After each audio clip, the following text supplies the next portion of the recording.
بسم اللہ الرحمن الرحیم۔ کتاب کا نام ملکہ بخارا، مصنف الماس M.A۔ تاریخ کے ایک گمنام مجاہد المحلب ابن ابی سفرہ کی داستان۔ ایپیسوڈ 4۔ سعد بن عثمان شاہی مہمان خانے میں بہت الجھ رہا تھا۔ انتراہ اسے یہ کہہ کر لائی تھی کہ ملکہ بخارا سے جواب لے کر سعد کو دیا جائے گا اور سعد اس پیغام کو مسلم سپہ سالار تک پہنچا دے گا، مگر ملکہ بخارا قبق خاتون کی طرف سے اب تک کوئی جواب موصول نہیں ہوا تھا، حالانکہ شام سے رات ہو گئی تھی اور رات بھی تیزی سے گزر رہی تھی۔ پھر اسے انتراہ کا خیال آیا، وہ بھی کیا لاؤبالی لڑکی تھی، سپہ سالار کو کسی نہ کسی طرح قائل کر کے وہ سعد کو قلعہ بخارا میں لے کر آئی تھی، مگر جب سے وہ اسے یہاں چھوڑ کر گئی تھی اس وقت سے اب تک اس نے پلٹ کر خبر تک نہ لی تھی کہ اس کے مہمان پر کیا گزری ہے۔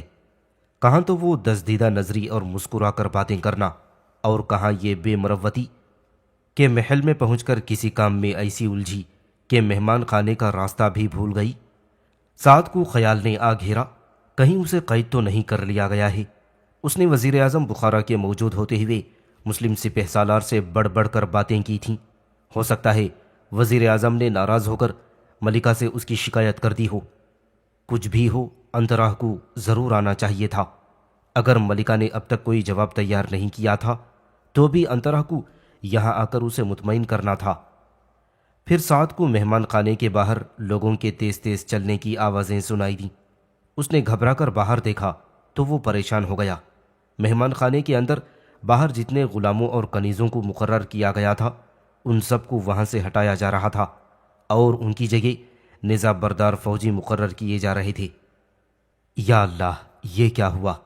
کہیں ملکہ بخارا نے جنگ کا فیصلہ تو نہیں کر لیا ہے اور انتراہ کو قید کر لیا گیا ہے؟ اب سعد کو ایک نئی پریشانی نے گھیر لیا تھا۔ مہمان خانے سے اس کنیز کو بھی ہٹا لیا گیا تھا جس کی الجھی مگر دلچسپ گفتگو سے سعد کا دل بہلتا تھا۔ اب تو سعد کو بالکل ہی یقین ہو گیا تھا کہ انتراہ جو اسے فریب دے کر یہاں لائی تھی اسے قید کر لیا گیا ہے۔ وہ اپنے ساتھ تلوار بھی نہیں لایا تھا، صرف ایک خنجر اس کی کمر میں لگا ہوا تھا۔ سعد نے پھر کھڑکی سے باہر نظر ڈالی۔ اس نے دیکھا کہ تمام نیزہ بردار سپاہی بڑی مستعدی سے مہمان خانے کے گرد پہرا دے رہے ہیں۔ پھر سعد نے سر کو جھٹکا دے کر تمام خوف و ہراس دور کر دیا۔ آخر وہ ایک مسلمان مجاہد تھا اور جہاد کے لیے یہاں تک پہنچا تھا۔ آخر وہ یہاں مارا بھی جائے تو بھی اسے شہادت نصیب ہو جائے گی اور یہی اس کی زندگی کا مقصد تھا۔ اس کا سر جب کچھ ہلکا ہوا تو اس نے دروازے پر کھڑے ایک نیزہ بردار کو اشارے سے بلوایا۔ سعد کے اشارے پر نیزہ بردار نے اپنا نیزہ باہر ہی رکھا اور اندر آ گیا۔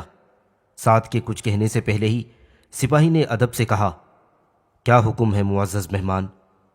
سعد نے اسے حیران نظروں سے دیکھا۔ کیا مجھے قید کر لیا گیا ہے؟ میں نہیں جانتا معزز مہمان، اس نے سر جھکائے جھکائے جواب دیا تھا۔ تمہیں یہاں کس نے بھیجا ہے؟ ہمارے سردار نے۔ تمہارا سردار کون ہے؟ ہمارے سردار ملکہ ترکستان کے ذاتی لشکر کے سردار اعلیٰ ہیں۔ سعد کی سمجھ میں کچھ نہ آیا۔ اس نے پھر پوچھا، کیا ملکہ ترکستان کا ذاتی لشکر سلطنت کے لشکر سے الگ ہے؟ جی ہاں معزز مہمان، ملکہ عالیہ کا 10,000 کا لشکر علیحدہ ہے اور وہ صرف ملکہ کے حکم کا پابند ہے۔ سپہ سالار بیگدار کا اس لشکر پر حکم نہیں چل سکتا۔ سعد نے اور وضاحت چاہی۔ اس کا مطلب ہے کہ تمہارے سردار کو ملکہ ترکستان نے حکم دیا ہے کہ میری حفاظت کی جائے یا پھر مجھ پر نظر رکھی جائے تاکہ میں بھاگ نہ سکوں؟ ہمیں آپ کی حفاظت کا حکم ملا ہے اور میں کچھ نہیں جانتا، سپاہی نے معصومیت سے جواب دیا۔ تم اور کیا جانتے ہو؟ سعد کو غصہ آ گیا۔ میں اور کچھ نہیں جانتا معزز مہمان۔ سعد نے اس سے سر کھپانا بیکار سمجھا اور خاموش ہو کر بیٹھ گیا۔ سپاہی نے اسے خاموش دیکھا تو وہ بھی دبے قدموں واپس ہو گیا۔ سعد کی پریشانی بڑھتی ہی جا رہی تھی۔ اس کا خیال لشکر اسلام کی طرف گیا۔ سعید بھائی کیا سوچتے ہوں گے، اگر میں صبح تک واپس نہ پہنچا تو لشکر قلعہ بخارا پر ضرور حملہ کر دے گا۔ انطرح نے مجھے یہاں لا کر قید کروا دیا اور شاید خود بھی قید ہو گئی۔ اس کی صورت کیسی بھولی بھالی تھی، مگر اس کے کرتوت۔ اس کے خیالات کا سلسلہ یہاں تک پہنچا تھا کہ اسے دروازے پر خسر پھسر کی آوازیں سنائی دینے لگیں۔ اس نے نظر اٹھا کر دیکھا تو اس کی آنکھیں پھٹی کی پھٹی رہ گئیں۔ انطرح اٹھلاتی ہوئی مہمان خانے میں داخل ہو رہی تھی۔ سعد اٹھ کر کھڑا ہو گیا۔ انطرح تم؟ سعد کی زبان سے بے ساختہ نکلا۔ سعد، اور انطرح اس کے قریب آ گئی۔ بیٹھ جاؤ سعد۔ سعد بیٹھ گیا۔ انطرح اس کے بالکل مد مقابل بیٹھی۔ تم کہاں گم ہو گئی تھی انطرح؟ سعد نے سوال کیا۔ میں مصروف ہو گئی تھی، مجھے افسوس ہے کہ تمہیں بہت دیر انتظار کرنا پڑا۔ انطرح کے آنے سے سعد کے جسم میں بجلیاں سی کوندنے لگی تھیں، مگر اس نے خود کو سنبھالا اور سنجیدگی سے پوچھا، مجھے قید کیوں کیا گیا ہے انطرح؟ مجھ پر نیزہ بردار مقرر کرنے کی کیا ضرورت ہے؟ ملکہ بخارا مجھے پہرے میں رکھ کر کیا حاصل کرنا چاہتی ہیں؟ سعد نے ایک ساتھ کئی سوال کر ڈالے۔ گھبراؤ نہیں، میں سب کچھ بتاتی ہوں۔ انطرح نے اسے کنکھیوں سے دیکھا۔ تمہارا انتظار کرتے کرتے میری آنکھیں پتھرا گئی ہیں انطرح۔ سعد کی سرشاری بڑھنے لگی تھی۔ اگر تم اب بھی نہ آتی تو پتہ نہیں مجھے کیا ہو جاتا۔ کیا سچ مچ تم میرے لیے اس قدر بے قرار تھے؟ اور انطرح اس کی آنکھوں میں جھانکنے لگی۔ میری آنکھوں میں کیا دیکھ رہی ہو؟ آنکھوں میں تمہارے الفاظ کی سچائی ڈھونڈ رہی ہوں۔ کیا تم نے کچھ پایا؟ ہاں پایا۔ کیا پایا ان آنکھوں میں؟ سعد کی سرشاری اور بڑھ گئی۔ ایک صورت گھوم رہی ہے تمہاری آنکھوں میں۔ انطرح پر بھی پیار کا خمار طاری ہو گیا تھا۔ دونوں کی نظریں ملی ہوئی تھیں، زبانیں بند ہو گئی تھیں، مگر بے زبانی کی زبان سے گفتگو ہو رہی تھی۔ نظروں کے پیام و سلام بھی جاری تھے۔ سعد شکوہ کرنا بھول گیا تھا اور انطرح کو یہ بھی یاد نہ رہا کہ وہ سعد کے پاس کیا کہنے آئی تھی۔ وہ زمان و مکان کی گرفت سے آزاد بس ایک دوسرے کو دیکھے چلے جا رہے تھے۔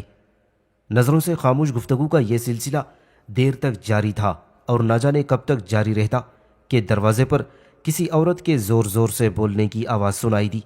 دونوں نے چونک کر دیکھا۔ ان کا حسین خواب ٹوٹ گیا۔ دروازے کے باہر کوئی عورت اندر آنے کے لیے محافظوں سے جھگڑ رہی تھی۔ محافظ اسے اندر نہ آنے دے رہے تھے۔ کون جھگڑ رہا ہے دروازے پر؟ انطرح نے غصے سے کہا۔ میں ہوں ملکہ عالم۔ دروازے کے باہر سے جھگڑا کرنے والی کی آواز آئی۔ سعد چونک پڑا۔ ملکہ عالم؟ کیا؟ ملکہ عالم۔ انطرح؟ ملکہ عالم؟ اس کا دماغ چکرانے لگا۔ انطرح نے سعد کی بے چینی محسوس کر لی تھی، مگر اس نے اس پر توجہ دینے کے بجائے دروازے کی طرف دیکھتے ہوئے کہا، آنے دو اسے، یہ ملکہ کی کنیز ہے۔ سعد کے دل و دماغ میں اٹھتے ہوئے خیالات دم توڑ گئے۔ ملکہ کی کنیز؟ سعد مسکرا دیا۔ اس وقت کنیز گھبرائی ہوئی مہمان خانے میں داخل ہو گئی۔ اس کی حالت بگڑی ہوئی تھی، بال بکھرے تھے اور سانس پھولی ہوئی تھی۔ اندر داخل ہوتے ہی کنیز نے دہائیاں دینا شروع کر دی تھیں۔ آپ کے محافظ کتنے بدتمیز ہیں ملکہ عالم، دیکھیے تو ان کمبختوں نے میری کیا درگت بنائی ہے۔ میں نے ان سے لاکھ کہا کہ میں ملکہ عالم کے لیے ایک خاص پیغام لے کر آئی ہوں، مگر انہوں نے میری ایک نہ سنی اور مجھے ادھر سے ادھر دھکیلتے رہے۔ آپ انہیں سخت سزا دیجیے۔ جب تک آپ انہیں سزا نہیں دیں گی میں آپ کو نہیں بتاؤں گی کہ وزیر اعظم آپ سے فوراً ملنا چاہتے ہیں۔ کنیز اپنی روح میں نہ جانے کیا کیا بک رہی تھی اور دعائیاں اور بد دعائیں دیتی رہی، مگر انطرح خاتون یا ملکہ قبق خاتون کا سر شرم سے جھکا ہوا تھا، اور سعد کی یہ کیفیت تھی کہ کبھی وہ انطرح خاتون کو دیکھتا تو کبھی گھبرا کر فریاد کرنے والی کنیز کو دیکھنے لگتا۔ اب اسے پوری طرح یقین ہو گیا تھا کہ انطرح خاتون اور ملکہ عالیہ قبق خاتون ایک ہی ہستی کے دو روپ ہیں۔ انطرح خاتون کا جھکا ہوا سر اس بات کی مزید تصدیق کر رہا تھا۔ کنیز بڑبڑاتے ہوئے ایک دم رک گئی اور اس نے گھبرا کر اپنے دانتوں میں انگلی دبا لی۔ اس کے چہرے پر خوف کے گہرے سائے لہرانے لگے تھے اور رنگ پھیکا پڑ چکا تھا۔ وہ ایک دم انترا خاتون کے پیروں میں بیٹھ گئی اور مردہ آواز میں بولی، مجھے معاف کر دیجئے ملکہ عالم، میں اپنی بدحواسی میں سب کچھ بھول گئی۔ میں نے آپ کے حکم کی خلاف ورزی کی ہے۔ میں بد نصیب، آپ کی قصوروار ہوں۔ مجھے یاد ہی نہیں رہا کہ آپ نے مجھے منع کیا ہے کہ… انترا نے، جو مسکرا کر سعد کو دیکھ رہی تھی، کنیز کی بات کاٹ دی اور بولی، گھبراؤ نہیں، تم نے ایک بڑی مشکل آسان کر دی ہے۔ کھڑے ہو کر بتاؤ کہ وزیر اعظم اس وقت ہم سے کیوں ملنا چاہتے ہیں؟ کنیز ڈرتے ڈرتے کھڑی ہوئی اور بولی، وزیر اعظم ملکہ ترکستان سے… نہیں، انترا خاتون سے… نہیں، آپ سے۔ وہ… کنیز کی رنگت زرد سے زیادہ پڑ گئی تھی اور خوف کی وجہ سے اس کا پورا بدن کانپ رہا تھا۔ ملکہ کو ہنسی آ گئی اور اس نے کہا، تم نے بات تو پہلے ہی کھول دی، اب کیوں گھبرا رہی ہو؟ بتاؤ وزیر اعظم ملکہ ترکستان سے کیوں ملنا چاہتے ہیں؟ کنیز نے خود پر قابو پاتے ہوئے بتایا، وزیر اعظم نے تمام بڑے بڑے سرداروں کو دربار میں بلوایا ہے اور آپ سے شرکت کی درخواست کی ہے۔ آپ کی موجودگی میں ہی وہ کچھ کہنا چاہیں گے۔ ملکہ کے ہنستے ہوئے چہرے پر تفکر کے سائے چھا گئے۔ چند لمحوں بعد اس نے کہا، جاؤ وزیر اعظم سے کہہ دو کہ ملکہ آ رہی ہیں، مگر خبردار اپنے ہوش میں رہنا، کسی کو ہرگز نہ معلوم ہونے پائے کہ تمہاری ملکہ اس وقت کہاں ہیں۔ کنیز سر ہلاتی چلی گئی۔ اس کے مہمان خانے سے نکل جانے کے بعد سعد نے کھڑے ہو کر ادب سے کہا، میں ملکہ ترکستان کی خدمت میں تسلیمات پیش کرتا ہوں۔ ملکہ نے اپنی بھاری پلکیں جھپکاتے ہوئے کہا، سعد مجھے افسوس ہے کہ میری وجہ سے تمہیں اتنی تکلیف اٹھانا پڑی، اور اس سے زیادہ افسوس اس بات کا ہے کہ مجھے تمہارے سامنے ایک کنیز کا روپ دھارنا پڑا۔ اس روپ دھارنے سے آپ کو کیا حاصل ہوا؟ سعد نے مصنوعی تلخی سے کہا، مجھے دھوکہ دیتے ہوئے تمہیں ذرا بھی لحاظ نہ آیا؟ ملکہ نے حیا سے سر جھکاتے ہوئے کہا، سعد اگر میں یہ روپ اختیار نہ کرتی تو تم مجھے کیسے ملتے؟ نہ میں انترا بن کر تمہارے لشکر میں جاتی اور نہ تمہارا سامنا ہوتا، اور نہ ہی تم اس وقت قلعہ بخارا کے اس مہمان خانے میں نظر آتے۔ اچھا خیر چھوڑو ان باتوں کو۔ سعد نے فوراً اصل معاملے کی طرف توجہ دی۔ اب جب کہ یہ معلوم ہو گیا کہ تم ہی ملکہ بخارا ہو، تو بتاؤ کہ تم نے اور تمہارے سرداروں نے کیا فیصلہ کیا ہے؟ سعد میں بڑی سخت الجھن میں گرفتار ہوں، ملکہ ترکستان نے ٹھنڈی سانس لیتے ہوئے بتایا۔ جس وقت لشکر اسلام نے اس قلعے کو اپنے گھیرے میں لیا تھا تو ہمارا سپہ سالار بہت گھبرا گیا تھا۔ اس نے مجھ سے اور وزیر اعظم سے ہاتھ جوڑ کر یہ درخواست کی تھی کہ کسی طرح مسلمانوں کو کچھ دے دلا کر یہاں سے رخصت کر دیں۔ ہم ان کا مقابلہ 2 دن سے زیادہ نہیں کر سکتے۔ اس کے کہنے پر ہی میں نے امن وفد ترتیب دیا تھا اور بغیر اسے بتائے انترا کے بھیس میں میں خود لشکر اسلام میں گئی، مگر اب جو واپس آئی ہوں تو وہ کمبخت جنگ اور جنگ کا نعرہ لگا رہا ہے، کہتا ہے کہ مسلمانوں کی فوج بہت مختصر ہے، ہم انہیں پیس کر رکھ دیں گے۔ تو پھر کیا مذائقہ ہے؟ اپنے سپہ سالار کو ارمان پورا کرنے دو۔ سعد نے قدرے سخت لہجے میں کہا، ابھی اس نے مسلم شمشیروں کی کاٹ نہیں دیکھی، میدان میں آئے گا تو سب بل کس نکل جائیں گے۔ چھوڑو سعد، جنگ کا کیا فائدہ؟ ملکہ نے بات ٹالتے ہوئے کہا، کیا تمہیں یہ اچھا معلوم ہوگا کہ میں تلوار کھینچ کر تمہارے مقابلے پر آ جاؤں؟ میرا ہاتھ تو تم پر نہیں اٹھ سکتا سعد۔ سعد نے کوئی جواب نہ دیا، مگر اس کے چہرے سے ظاہر ہوتا تھا کہ وہ غصے میں تھا۔ کچھ دیر خاموشی کے بعد ملکہ نے خود ہی اسے چھیڑا، سعد اچھا بتاؤ، اگر جنگ شروع ہو گئی اور میں تمہارے سامنے آ گئی تو کیا تم مجھ پر تلوار اٹھا سکو گی؟ اس کا جواب میں پہلے بھی دے چکا ہوں ملکہ، سعد نے فوراً جواب دیا۔ میں صاف الفاظ میں کہہ چکا ہوں کہ جنگ کے دوران دشمن کی تلوار دیکھی جاتی ہے، اس کے چہرے پر نظر نہیں ڈالی جاتی۔ ملکہ کو سعد کے جواب سے شاید صدمہ ہوا تھا، اس کا چہرہ اتر گیا۔ اسے سعد سے اس طرح کے جواب کی امید نہیں تھی۔ ملکہ دیر تک خاموش رہی، اس کی سمجھ میں نہ آ رہا تھا کہ اب سعد سے کیا بات کرے۔ مجھے یہاں کیوں قید کیا گیا ہے؟ سعد نے اپنی بات پھر دہرائی۔ اس کے لہجے کی تلخی میں ابھی تک فرق نہیں آیا تھا۔ سعد تم قید میں نہیں ہو، ملکہ نے اسے سمجھایا، میرا سپہ سالار بہت بدتنیت انسان ہے، یہ پہرا تمہاری حفاظت کے لیے لگایا گیا ہے۔ سعد کے مزاج کی تلخی میں کچھ اور اضافہ ہو گیا۔ ملکہ، بہتر ہے کہ تم مجھے میرے لشکر میں واپس بھجوا دو۔ سعد، تم سمجھدار ہو۔ ملکہ کا لہجہ بے انتہا نرم تھا۔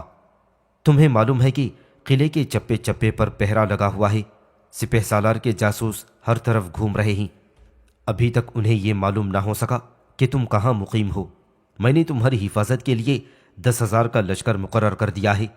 اگر بیگدار نے تم پر ہاتھ ڈالنے کی کوشش کی تو یہاں خون کی ندیاں بہہ جائیں گی۔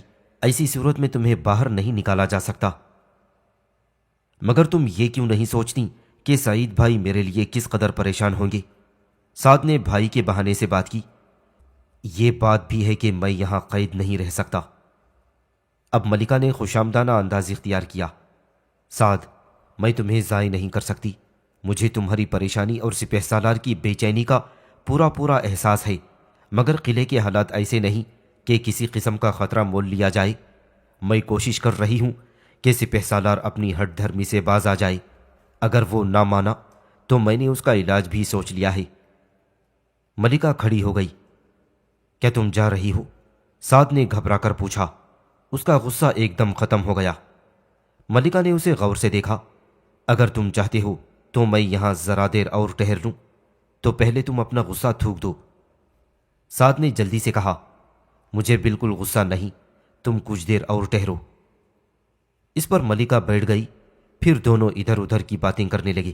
یوں معلوم ہوتا تھا جیسے انہیں یہ خبر ہی نہیں کہ قلعہ بخارا مسلمان لشکر کے گھیرے میں ہے، اور قلعے کا سپہ سالار بیگدار ملکہ ترکستان کی مرضی کے خلاف قلعے سے باہر نکل کر مسلمانوں سے جنگ کرنے پر آمدہ ہے۔ مشہور ہے کہ جنگ اور عشق میں ہر بات جائز ہوتی ہے۔ اتفاق ایسا تھا کہ اس وقت ایک طرف تو جنگ اپنے پیر پھیلا رہی تھی، دوسری طرف عشق کی سرشاریاں دو دلوں کو حالات پر سنجیدگی سے غور کرنے کی اجازت نہ دیتی تھیں۔ آخر سعد کو پہلے ہوش آیا۔ اس نے ملکہ کو یاد دلایا، ملکہ ترکستان، تشریف لے جائیے، آپ کے وزیر اعظم آپ سے گفتگو کے لیے بے چین ہو رہے ہوں گے۔ سعد کے لہجے میں ہلکا سا طنز تھا۔ ملکہ نے منہ بنا کر کہا، تم مجھے بھگانا چاہتے ہو، مگر میں ابھی جانے والی نہیں ہوں۔ میرے اوپر رحم فرمائیے ملکہ ترکستان۔ سعد کا انداز اب بھی طنزیہ تھا۔ کہیں ایسا تو نہ ہو کہ آپ کے سپہ سالار کی طرح آپ کے وزیر اعظم بھی آپ کے خلاف ہو جائیں اور اس کا سارا الزام مجھ پر آ جائے۔ ملکہ واپس چلی گئی اور سعد اس کے بہروپ پر غور کرنے لگا۔ ملکہ ترکستان قبق خاتون نے کتنی صفائی سے ایک کنیز کا روپ دھار لیا تھا، اور یہ اسی کا حوصلہ تھا کہ امن وفد کی لیڈر بن کر مخالف لشکر میں پہنچ گئی تھی۔ اسے ذرا بھی خوف نہ آیا، کسی کو اس پر شبہ بھی نہ ہوا، اور سعد خود بھی اسے اب تک کنیز انترا ہی سمجھ رہا تھا۔ اگر اس وقت ایک کنیز بدحواس ہو کر یہ راز نہ کھول دیتی تو پتہ نہیں ملکہ اسے کب تک اس غلط فہمی میں مبتلا رکھتی۔ قلعہ بخارا کے حالات سنبھلنے کا نام نہ لے رہے تھے۔ یہ ٹھیک ہے کہ سپہ سالار بیگدار نے خود ہی ملکہ پر زور دیا تھا کہ وہ حملہ آور لشکر سے جنگ کرنے کے بجائے مصالحت کی گفتگو کر لے اور انہیں منہ مانگی رقم دے کر واپس کر دے۔ اس کے مشورے سے ملکہ قبق خاتون نے امن کا وفد ترتیب دیا تھا، جس میں مردوں اور عورتوں کی تعداد برابر تھی، اور وہ خود اس وفد کی سربراہ بن کر گئی تھی۔ سپہ سالار بیگدار کو یہ نہ معلوم ہو سکا کہ اس وفد میں ملکہ قبق خاتون بھی ایک کنیز انتراہ کے نام سے شامل ہے، مگر یہ بات زیادہ دیر چھپی نہ رہ سکی۔ جب وفد واپس آیا تو قلعے میں پہنچ کر ملکہ پہچان لی گئی، اور اس وقت بیگدار کو ملکہ کی اس چالاکی پر بہت تعجب ہوا، مگر اس نے اس بات پر اس سے قطعی گفتگو نہ کی۔ لیکن جب بیگدار کو یہ بتایا گیا کہ مسلم لشکر کی تعداد قلعہ بخارا میں موجود لشکر کی تعداد کا 1/4 ہے، تو اب اسے امن وفد کو بھیجنے پر افسوس ہوا، اور اس نے اسی وقت فیصلہ کر لیا کہ امن کی گفتگو کو بالائے طاق رکھ کر کھلے میدان میں مسلمانوں سے جنگ کرے گا۔ چنانچہ جب ملکہ نے مجلس مشاورت منعقد کی تو سپہ سالار بیگدار نے امن کی سخت مخالفت کی اور جنگ کا نعرہ لگایا۔ ملکہ کو فوراً ہی معلوم ہو گیا تھا کہ بیگدار نے مسلمان لشکر کی قلیل تعداد دیکھ کر کھلے میدان میں جنگ کرنے کا فیصلہ کر لیا ہے۔ اس لیے ملکہ نے بیگدار کی مخالفت کی روش دیکھتے ہوئے مجلس مشاورت کو ختم کر دیا تھا اور مزید سوچ بچار کا مشورہ دیا تھا۔ ملکہ قبا خاتون کو بھی اندازہ ہو گیا تھا کہ مسلمانوں کی تعداد بہت کم ہے، مگر وہ پھر بھی جنگ کرنے پر آمادہ نہ تھی۔ نہ تجربے کار ہونے کے باوجود ملکہ کے ذہن میں یہ بات بیٹھ گئی تھی کہ مسلمانوں کے اس قلیل لشکر نے نصف اور بیکن میں بھی قلعہ بخارا کی طرح لاکھوں کا لشکر موجود تھا، مگر جنگ میں وہ کھیت رہے تھے۔ اس سے ملکہ اس نتیجے پر پہنچی تھی کہ مسلمان لشکر کی فتوحات کی وجہ سے حوصلے بڑھے ہوئے تھے۔ نیز مسلمان قوم کا سپہ سالار اس قدر سادہ ہے کہ اس کے پاس خیمے میں بچھانے کے لیے ایک چادر کے سوا دوسری چادر بھی نہیں ہے، جبکہ بخارا کے سپہ سالار بیگدار کی شان و شوکت کا یہ عالم تھا کہ مجلس مشاورت کے دوران بھی اس کے اور فوج کے دوسرے سرداروں کے لیے شراب و کباب کا اہتمام کیا گیا تھا۔ اس کے علاوہ جواں عمر ملکہ قبا خاتون جو اب تک کنواری تھی اور جسے شادی کے نام سے چڑ تھی، وہ سعد کو دیکھتے ہی ایسے بدحواس ہو گئی تھی کہ اس نے اس جوان کو فوراً اپنی طرف سے اپنا جیون ساتھی بنا لیا تھا۔ سعد تھا بھی ایک خوبصورت جوان، قدرت نے اسے جرأت اور شجاعت کے ساتھ مردانہ وجاہت سے بھی نوازا تھا۔ وہ بھی وفد میں ملکہ قبا خاتون کی مشیر خاص انترا خاتون کو دیکھ کر متاثر ہوا تھا اور اس کے دل میں بھی گدگدی سی پیدا ہوئی تھی، اور جب انترا خاتون نے اسے قلعے میں لے جانے کی درخواست کی تو سعد گھبرانے یا پریشان ہونے کے بجائے خوش ہوا تھا۔ ملکہ قبا خاتون یعنی انترا اور سعد میں اس سلسلے میں کھل کر کوئی گفتگو نہ ہوئی تھی، مگر وہ جو کہا گیا ہے کہ ہوتی ہے کچھ اظہار محبت کی زباں، اور اس طرح ایک نے دوسرے کے دل کی بات سن لی تھی اور اسے اسی طرح جواب بھی دے دیا گیا تھا۔ ممکن تھا کہ آئندہ ایک دو ملاقاتوں میں وہ اور زیادہ کھل جاتے، مگر قلعہ بخارا میں آنے کے بعد سعد کی زندگی قیدیوں جیسی ہو گئی تھی۔ دوسری طرف ملکہ قبا خاتون اپنے سپہ سالار بیگدار کی امن مخالفت سرگرمیوں کی وجہ سے پریشان تھی اور اسے دل کے معاملات پر توجہ دینے کا وقت ہی نہ مل رہا تھا۔ سعد کو قلعے میں آئے ہوئے ایک رات اور ایک دن گزر چکا تھا، لیکن قبا خاتون سے ایک مختصر ملاقات اور گفتگو کے بعد اسے دوسری بار بات کرنے کا موقع نہ ملا تھا، اور وہ گرفتار پرندے کی طرح اس شاہی مہمان خانے میں پھڑ پھڑا رہا تھا۔ ملکہ قبا خاتون قلعے کے حالات کی وجہ سے سخت پریشان تھی۔ اس کی جاسوس کنیز زاشی نے اس سے وعدہ کیا تھا کہ وہ مسلم سپہ سالار تک ملکہ کا پیغام کسی نہ کسی طرح ضرور پہنچائے گی، مگر گزشتہ رات وہ پیغام پہنچانے میں ناکام رہی تھی۔ زاشی نے پیغام لے جانے کا جو ذریعہ سوچا تھا، پچھلی رات وہ ذریعہ اپنی جگہ پر موجود نہ تھا، جس کی وجہ سے زاشی کو ناکامی کا منہ دیکھنا پڑا تھا۔ دراصل زاشی کا منگیتر قلعہ بخارا کی فصیل کے ایک حصے کے پہرے داروں کا سردار تھا۔ یہ بات سب کو معلوم تھی۔ زاشی روز سر شام فصیل پر پہنچ جاتی اور منگیتر سے رات گئے تک گفتگو کرتی رہتی تھی۔ یہ اس کی بدقسمتی تھی کہ اس کا منگیتر اس شام فصیل پر موجود نہیں تھا۔ زاشی جب اس سے ملنے پہنچی تو اسے بتایا گیا کہ سردار کی والدہ بیمار ہے، اس لیے وہ آج کام پر نہیں آ سکا۔ اب اس اطلاع سے زاشی بہت جزبز ہوئی اور دل برداشتہ بھی۔ اس نے ملکہ سے پیغام پہنچانے کا وعدہ نہیں بلکہ دعویٰ کیا تھا، مگر وہ اس میں پوری نہ اتر سکی تھی۔ زاشی نے بجائے غلط سلط بہانے بنانے کے ملکہ قبا خاتون سے جا کر صاف الفاظ میں کہہ دیا تھا کہ آج قلعے کی فصیل پر وہ شخص نہیں آیا جس کی مدد سے زاشی کو مسلم سپہ سالار تک پیغام لے جانا تھا۔ ملکہ کو اگرچہ اس بات کا افسوس ہوا، مگر اب سوائے صبر کے اور کیا کیا جا سکتا تھا۔ چنانچہ بات دوسری رات پر ٹل گئی تھی۔ دوسری رات زاشی اندھیرا ہونے سے پہلے ہی فصیل پر چہل قدمی کرتے دکھائی دی۔ شام کو فصیل پر آنا، چکر لگانا اور اپنے منگیتر سے گھنٹوں گفتگو کرنا اس کا معمول تھا۔ اس بات کا سب کو علم تھا۔ مشرقی برج پر اس کا منگیتر بیٹھتا تھا۔ زاشی جب برج کے پاس پہنچتی تو پہرے دار ادھر ادھر ہو جاتے اور دو محبت بھرے دلوں کو ملنے کا پورا موقع دے دیتے۔ زاشی اپنے منگیتر سے گھنٹوں باتیں کرتی، مستقبل کی باتیں، ایک گھر بنانے کی باتیں اور نہ جانے کہاں کہاں کی باتیں۔ زاشی وقت سے پہلے پہنچی تھی۔ اس کا منگیتر اس وقت تک برج پر نہیں آیا تھا، مگر جب بے چین زاشی فصیل پر پہنچی اور اس نے منگیتر کے بارے میں دریافت کیا تو اسے معلوم ہوا کہ وہ آج بہت پہلے آ گیا ہے۔ زاشی کا دل کھل اٹھا۔ اس نے برج کی طرف قدم بڑھائے تھے کہ منگیتر اسے سامنے سے آتا دکھائی دیا۔ مجھے افسوس ہے زاشی، کل تمہیں بہت مایوسی ہوئی تھی۔ منگیتر نے ہنستے ہوئے کہا، ماں بہت بیمار تھی، میں تمام رات اس کی چارپائی سے لگا بیٹھا رہا۔ زاشی بھی مسکرا دی اور بولی، ماں کی خدمت سے اللہ بہت خوش ہوتا ہے۔ میں ایسی بد نصیب ہوں کہ مجھے ماں کی خدمت کا موقع ہی نہ مل سکا۔ لوگ بتاتے ہیں کہ میری ماں مجھے جنم دینے کے بعد اللہ کو پیاری ہو گئی تھی۔ کاش مجھے بھی ماں کی خدمت کا موقع ملا ہوتا۔ فکر نہ کرو زاشی، منگیتر نے ہنستے ہوئے کہا، یہ موقع تم چاہو تو کل ہی مل سکتا ہے۔ وہ کیسے؟ زاشی نے گھبرا کر پوچھا۔ میری ماں تو دوسری دنیا میں پہنچ چکی ہے۔ مگر میری ماں تو موجود ہے، منگیتر نے فوراً کہا۔ اپنے ماما سے کہو کہ وہ تمہیں رخصت کر کے میرے گھر بھیج دے۔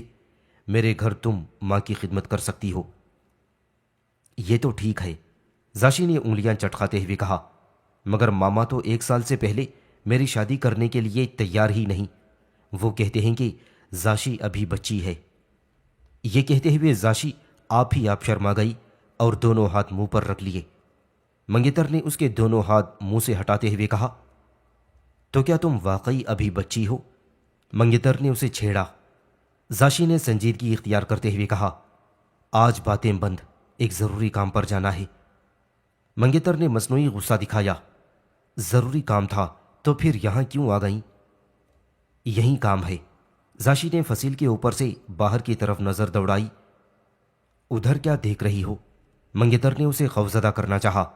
باہر حملہ آوروں کا لشکر ہی لشکر پھیلا ہوا ہے۔ ٹھیک کہا تم نے، زاشی نے پرعزم لہجے میں کہا، میں باہر ہی جا رہی ہوں۔ اب منگیتر گھبرا گیا۔ پاگل تو نہیں ہو گئی زاشی؟ ایسے حالات میں کون باہر جا سکتا ہے؟ میرا کام ہی پاگل پن ہے۔ اور زاشی مسکرا دی، مگر اندھیرے کی وجہ سے اس کی مسکراہٹ اس کا منگیتر نہ دیکھ سکا۔ زاشی، میں جانتا ہوں تم بہت دلیر ہو۔ منگیتر نے اسے بہلانے کی کوشش کی۔ رات کا وقت ہے، سامنے دشمن کا لشکر پھیلا ہوا ہے۔ تمہارے لیے اس وقت قلعے کا دروازہ کون کھولے گا؟ صبح کو چلی جانا، میں کسی سے کہہ کر تمہیں باہر بھیجوا دوں گا۔ میں فضول باتیں نہیں سنا کرتی۔ زاشی اکڑ گئی۔ یہ بتاؤ تم میری مدد کرو گے یا نہیں؟ منگیتر پریشان ہو گیا۔ وہ زاشی کی ضدی طبیعت سے واقف تھا۔ وہ جو بات کہہ دیتی اسے پورا کر کے چھوڑ دی۔ اس نے کھسیانی ہنسی ہنستے ہوئے کہا، اچھا ٹھیک ہے زاشی، میں تمہارا ہونے والا جیون ساتھی ہوں۔ میں ساتھ نہیں دوں گا تو کیا کوئی دوسرا آ جائے گا؟ بتاؤ کیا حکم ہے؟ میں فصیل سے نیچے اتروں گی، زاشی نے جیسے اعلان کر دیا۔ مگر کس طرح؟ منگیتر بدحواس ہو گیا۔ زاشی نے کہا، تم فکر مت کرو، میں تم سے سیڑھی نہیں منگواؤں گی۔ مگر منگیتر ہکلا کر رہ گیا۔ بلکہ میرے پاس ریشم کی سیڑھی ہے۔ اور یہ کہہ کر زاشی نے کپڑوں میں چھپی ہوئی ریشم کی پھندے دار ڈوری اس کی طرف بڑھا دی۔